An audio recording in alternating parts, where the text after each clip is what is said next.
How's it going, guys? Matt and Jackson here with the Toasty Bros, and today we're going to be bringing you the 2018 Ryzen $500 gaming PC. Let's get right into it.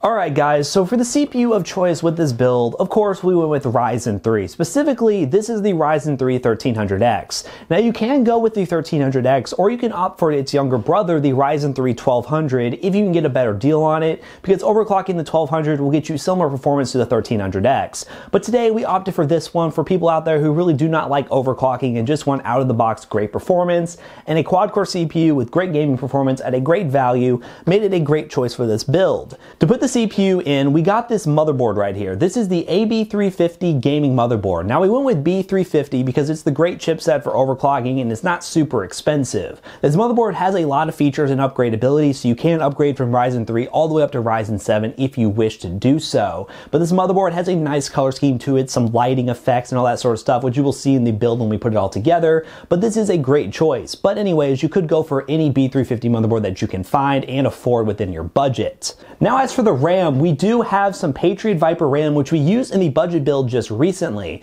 RAM prices are ridiculous, so really you can just pick up whatever RAM you can afford at this price point, but preferably for Ryzen, you want high clock speed RAM. This is 2666 megahertz, which is relatively high. The higher you can get on your budget, the better for better gaming performance. Now for the graphics card, we have the Radeon RX 560. Now we decided to go with this because recently we've been using a lot of NVIDIA cards on the channel. We've been using the 1050 and 1050 Ti a lot, and we wanted to show some love to the RX 560. Now this is the mini ITX version actually. It's a low profile but has 4 gigabytes of VRAM, and it was the most affordable option. This card should do great for 1080p gaming with modern titles and playing games like PUBG, FORTNITE, which you will see in the benchmarks when we get to it, but I'm very excited to see how this card performs. Now I want to give a special thanks to Toshiba/OCZ for providing this SSD for the build. This is their SSD that they sent over, the TR200. This is a 240 gigabyte SSD. Now this does up the price of the build just a little bit, but we always recommend getting an SSD for a build when you can afford it, because it is a great thing for just overall Windows experience use, not just gaming, but it's not necessary, so consider that in your budget. Now for mass storage, because 240 gigabytes is not going to be enough, we have a WD 1 terabyte hard drive. You know, 1 terabyte of storage, basic little hard drive right here, and it'll get the job done. Now to power this build, we do have a temporary power supply right now because our shipment was a little bit late, but the power supply we did choose was an EVGA 500 watt power supply. This is just a Cooler Master 500 watt unit that I had lying around from a used build. It will do the job, and really any power supply will work, so use the one that we recommend. The link's in the description down below, along with all these other parts, and it will give you pretty much the same thing. You don't get any more FPS or not with a power supply. And of course, for the case of choice, we have the DIY PC case. Now this is another tempered glass PC case from DIY PC, and this time we went with a blue variant. It's very similar to the one that we used in our last budget build, but really it is DIY PC. You know how much we love them. Sponsor us, please. And they do create some really awesome cases, and this one has a little bit of a different variation to it that we really like, and you will like as well once we put all the build together.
Alright guys, so as you can tell from the benchmarks, this thing performs very well and it looks really good. This red accent lighting inside the case, as you can see from the B-rolls, can be changed via software, so most likely it'll be changed to blue to match the rest of the system, but I think it's a really good one. Yeah, it turned out great. It looks awesome with all these fans. We did have a little bit of difficulties with we were using a 4-way fan splitter. Yeah. And I don't know, I guess the fans draw a little bit too much power just for like a passive splitter. So we can really only run 2 fans on it at a time. Then we just had to plug 2 straight into the motherboard, but it's not a big deal. Yeah, so overall this build has turned out really good. If you're interested in purchasing one of these builds and putting it all together, there'll be links in the description down below. And if you're new to the channel, be sure to subscribe, like the video, follow us on Twitter, all that sort of stuff. And we will see you all in the next video, guys.